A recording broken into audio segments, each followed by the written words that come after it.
But as far as I know, he has never taken out any systematic medical classes. His studies are very desultory and eccentric, but he has amassed a lot of out of the way knowledge which would astonish his professors. Did you never ask him what he was going in for? I asked. No, he is not a man that is easy to draw out, though he can be communicative enough when the fancy seizes him. I should like to meet him, I said. If I am to lodge with anyone, I would prefer a man of studious and quiet habits. I am not strong enough yet to stand much noise or excitement. I had enough of both in Afghanistan to last me for the remainder of my natural existence. How could I meet this friend of yours? He is sure to be at the laboratory, returned my companion. He either avoids the place for weeks or else he works there from morning to night. If you like, we shall drive round together after luncheon. Certainly, I answered, and the conversation drifted away into other channels. As we made our way to the hospital after leaving the Holborn, Stamford gave me a few more particulars about the gentleman whom I proposed to take as a fellow lodger. You mustn't blame me if you don't get on with him, he said. I know nothing more of him than I have learned from meeting him occasionally in the laboratory. You propose this arrangement, so you must not hold it against me. If we didn't get on, it will be easy to part company, I answered. It seems to me, Stamford, I added, looking hard at my companion, that you have some reason for washing your hands off of the matter. Is this fellow's temper so formidable, or what is it? Don't be measly-mouthed about it. It is not easy to express the inexpressible, he answered with a laugh. Holmes is a little too scientific for my tastes. It approaches to cold-bloodedness. I could imagine his giving a friend a little pinch of the latest vegetable alkaloid, not out of malevolence, you understand, but simply out of the spirit of inquiry in order to have an accurate idea of the effects. To do him justice, I think that he would take it himself with the same readiness. He appears to have a passion for definite and exact knowledge. Very right too, said I. Yes, but it may be pushed to excess. When it comes to beating the subjects in the dissection rooms with a stick, it is certainly taking rather a bizarre shape. Beating the subjects? Yes, to verify how far bruises may be produced after death. I saw him at it with my own eyes. And yet you say he is not a medical student? Oh no, heaven knows what the objects of his studies are. But here we are, and you must form your own impression about him. As he spoke, we turned down a narrow lane and passed through a small side door which opened into a wing of the great hospital.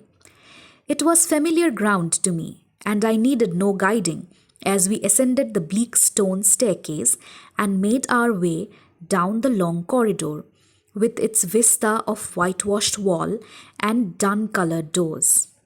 Near the further end, a low-arched passage branched away from it and led to the chemical laboratory. This was a lofty chamber, lined and littered with countless bottles.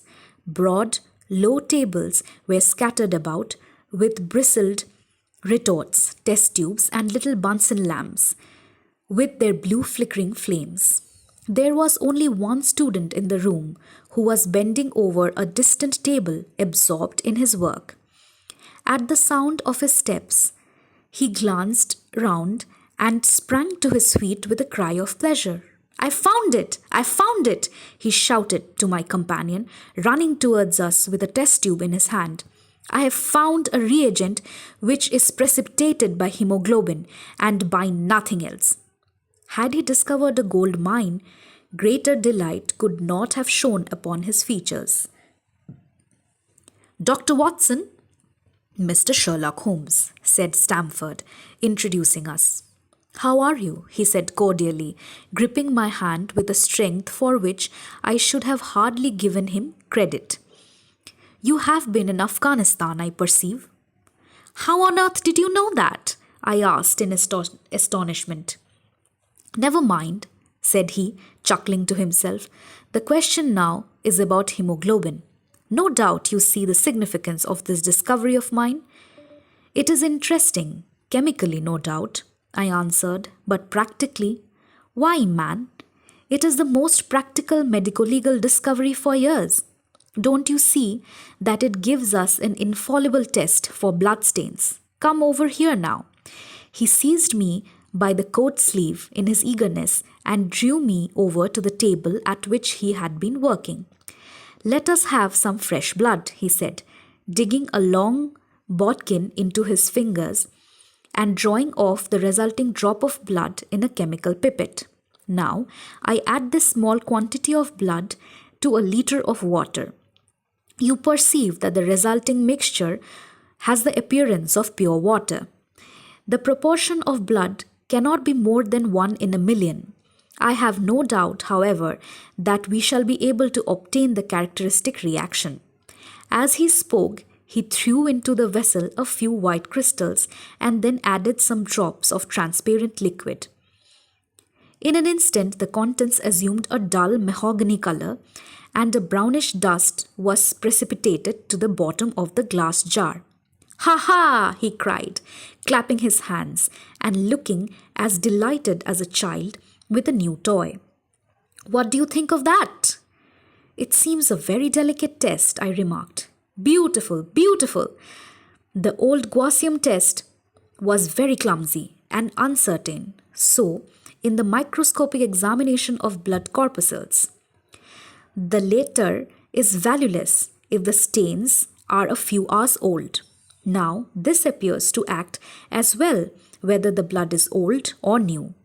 Had this test been invented, there are hundreds of men now walking the earth who would long ago have paid the penalty of their crimes. Indeed, I murmured.